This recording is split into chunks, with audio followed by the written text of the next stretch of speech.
আজকে 20 বছর পর দেশে আইলাম, হ্যাঁ কি ভালো মতো নাইতেছি, মাই ছেড়ে দেই খালি আছে রাস্তাঘাটে আতশবাজি ফুটায়। বাবা মুই যে কোনো মাসে বিদেশ তো দেশে আইছি, এটা মোর দ্বারা অনেক ভাগ্যের ব্যাপার। আমি যাই, মুই বাড়ি যাই, মোর বাড়ি অনেক কাম আছে।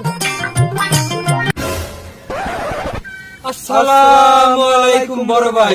ওয়ালাইকুম আসসালাম। এ কি খবর আয় ছোট মেয়ারা, তোরা ভালো আছো? আয় আছি আলহামদুলিল্লাহ বড় ভাই, ভালোই আছি। তার কি খবর? আমি একলা হঠাৎ করে ফট করে আই পারছেন, মগত একটা ফোন দিলেও পারতেন। একটা ফোন দিয়ে আইতেন, মোরা এয়ারপোর্ট দিয়ে আগুই আনতাম। আপনি এরকম ঢন্ডা নাই আওয়া লাগে, মাইক্রো তো করে আনতাম আপনারে। এ বেটা এ কেমন বলদের মতো কথা কও? তোকে যে মুই ফোন দিয়ে কমু আজকে কইতে গেলে 8-10 দিন ধরে কি কোনো নেট আছে যে তোকে মুই ফোন দিয়ে কম যে মুই দেশে আই?